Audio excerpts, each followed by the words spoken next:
Municipal chairman candidate. రెండోది ఎమ్మెల్యేలు ఏం చేస్తున్నారంటే ఇవాల్టి మున్సిపల్ చైర్మన్ కాబోయే ఎమ్మెల్యే క్యాండిడేట్ అని చెప్పి తొక్కి పారేస్తున్నారు. డమ్మీలను తీసుకొచ్చి పెడుతున్నారు మున్సిపల్ చైర్మన్లుగా, మేయర్లుగా.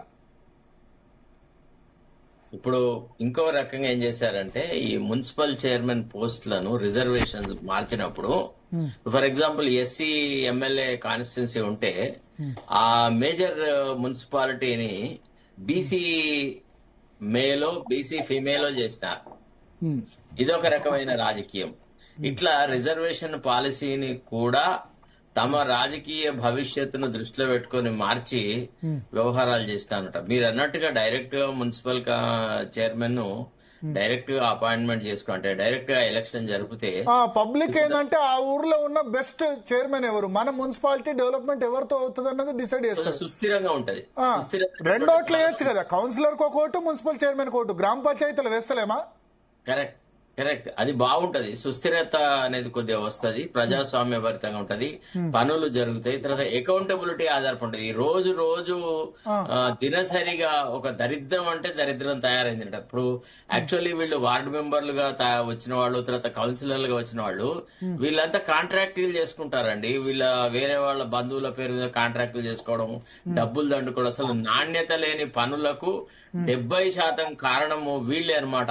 సార్ అంటే నేను వాళ్ళని తప్పు పట్టాను. ఎందుకంటే పబ్లిక్ వాడి దగ్గర 3,000 ఓటుకు 3,000 4,000 తీసుకొని మందంతా పంచుకుంటే 25 లక్షలు ఖర్చు పెట్టిస్తే వాడు 25 లక్షలు ఖర్చు పెట్టిస్తే ₹1 కోటి వసూలు చేస్తాడు. సార్ చేద్దామని 25 లక్షలు పబ్లిక్ తిన్నప్పుడు పబ్లిక్ది కాదు తప్పు. ఓట్లు ఏంది చేస్తున్నారు. వార్డు మెంబర్ ఓటు కూడా అంటే నీ ఇంట్లో నీ ఊదులో ఎవరు మన వార్డు మెంబర్ అంటే మన ఇంటి పక్కన ఉండేటోడు. ఈ వార్డు కౌన్సిలర్ కూడా ఓటుకు 3,000 4,000 తీసుకొని ఓటేస్తే మరి పబ్లిక్ తప్పు కాకుండా కౌన్సిలర్ ఎట్లా తప్పు అవుతుంది? సార్ మీరు 3,000 చాలా తక్కువ చెప్పినారు. 5,000 కంటే తక్కువ ఏది లేదు. అయ్యో మా ఊర్లో తక్కువ ఉంది బాబా. మా వాళ్ళ అమాయకులు సిటీ పెరిఫరీలో మొన్న నా మిత్రులు చాలా మంది కంటెస్ట్ చేసిన వాళ్ళు ఉన్నారు. అంత అరక్ కాంట్రాక్ట్ అంటే మేము లాయర్లుగా మాకు అందరితో టచ్ లో ఉంటది. రియల్ ఎస్టేట్ వాళ్ళు, అరక్ కాంట్రాక్టర్లు, వాళ్ళు కంటెస్ట్ చేస్తే చెప్పినారు 10,000 11,000 ఇచ్చి, అంటే వీళ్ళు మొదటే ఫిక్సప్ చేసుకున్నారట, ఫలానా వాళ్ళని కనుక మనం గెలుచుకోగలిగితే ఇది మనది అని చెప్పి వాళ్ళని ఒక ఎన్నికల కంటే 10-15 రోజుల ముందు నుంచే వాళ్ళని జీరోయిన్ చేసేసి వాళ్లకు డబ్బులు ఇచ్చి అట్లా గెలిచిన సందర్భాలు ఉన్నాయి సార్. అంటే ఇక ప్రజలు కరప్ట్ అయిన తర్వాత ఇక మనం చేయగలిగింది కూడా లేదు. తర్వాత రెండోది అంటే ప్రజలలో ఒక అభిప్రాయం వచ్చిందంటే ఈ ప్రజాప్రతినిధులందరూ దోచుకున్న సొమ్మే ఉన్నది వీళ్ళ దగ్గర, వీళ్ళు దోచుకుంటలేరా, వీళ్ళని మనం దోచుకుంటే తప్పేంది అనేటువంటి దోచుకున్నది ఎవరో ఎంపీలో ఎమ్మెల్యేలో పెద్దవాళ్ళు, పాప వార్డు మెంబర్లు గెలిచే అనుకునే వాళ్ళు ఏం దోచుకొని ఉంటారు. కానీ సార్ మీరు నమ్ముతారో నమ్మరో వార్డు మెంబర్లు గెలిచిన తర్వాత దోచుకుంటారేమో, గెలవక ముందు ఏం దోచుకుంటారు? గెలవక ముందు ఏం లేదు. ఇవాళ పబ్లిక్ ఇప్పుడు వాళ్ళు పబ్లిక్ కోడి ముందా గుడ్డు ముందా, కౌన్సిలర్ ఏమంటారు మా దగ్గర పైసలు తీసుకున్నారు కదా దీన్ని ఎట్లా వసూలు చేసుకోవాలని అది. రెండోది ఏంటంటే పబ్లిక్ ఏమో వీళ్ళు దోచుకుంటున్నారు కదా మేమెందుకు ఫ్రీగా వదిలిపెట్టాలని పబ్లిక్. సార్ ఇవాళ పాలిటీషియన్ అని అంటే ఏదైనా పార్టీలో ఏదో ఒక స్థాయిలో కొద్దిగా ఒక ఆఫీస్ బేరర్ గా ఉంటే కంపల్సరీగా వాడికి ఫార్చునర్ కారు ఉండాలా. విన్నారా? ఫార్చునర్ కారు, మంది, మార్బలము, ఆ తర్వాత తెల్లారంగా ఇట్లా చేతికి ఒక పెద్ద బంగారు దండెక్కడము. ఇక అదొక ప్యాటర్న్ అనుకోరాదండి. అసలు ఒక ఎట తయారైందంటే మోస్ట్ కరప్ట్ సిస్టమ్ అనేది మనం ఈనాడు ఇండియాలో తీసుకొచ్చిన. అందులో మన తెలంగాణ అయితే మరీ ఘోరంగా నాశనమే సార్. దీనికి అంత కారణం నా దృష్టిలో కేసీఆరే. పరమ పాపిష్టి వాడు.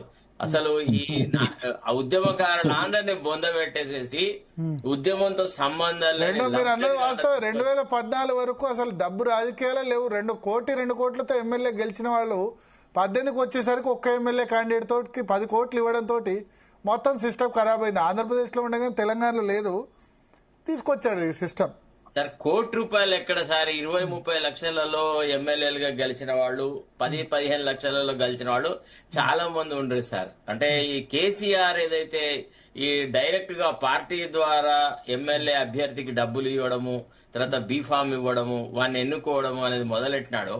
అంటే ఈ రీజనల్ పార్టీస్లలో ఇది చాలా ఎక్కువగా ఉంటది. వాళ్ళు పూర్తి విధేయత అనేటువంటి ఒక కొలమానం ద్వారానే టికెట్లు ఇవ్వడం అనేది జరుగుతుంది. ఇప్పుడు నేషనల్ పార్టీస్లలో అంటే ఒక ఐడియాలజీ ఉంటది. వీళ్ళు లోకల్ లీడర్లు అపోజ్ చేసిన వాళ్ళను డిస్ట్రిక్ట్ లీడర్లు ఆశీర్వదిస్తుంటారు. డిస్ట్రిక్ట్ లీడర్లను కాదని వాళ్ళు స్టేట్ లీడర్లతో ఆశీర్వాదం పొందుతారు. ఇట్లా ఏదో ఒక దశలో వాళ్ళు కొంత ఐడియాలజికల్ బేస్ తో ఉంటారు. కానీ ఈ రీజనల్ పార్టీస్ అయితే మరీ మరీ దారుణంగా తయారైనాయి. ముఖ్యంగా ఎన్నికల వ్యవస్థను సర్వనాశనం చేసిన ఘనత కేసీఆర్ కే దక్కింది. ఒక రకంగా చెప్పాలంటే ఇది మేము డైరెక్ట్ గా కళ్ళతో చూసిన వ్యవహారం చెప్తున్నాం మీకు. అసలు డైరెక్ట్ గా డబ్బులు ఇవ్వడం సార్, చెక్ ఇవ్వడం 25 లక్షలకు 50 లక్షలకి ఇట్లా చెక్ ఇవ్వడం. ఇది కాకుండా మళ్ళా అదనంగా ఎక్కడెక్కడ డబ్బులు రావాలో అక్కడెక్కడ డబ్బులు రావడం, వసూలు చేసుకోవడం ఎంత జరిగింది. కాబట్టి ఈ మనుషుల రక్తాన్ని తాగడానికి మింగిన పెద్ద పుల్లాగా ఈనాడు ఎలక్షన్ తయారైందనమాట.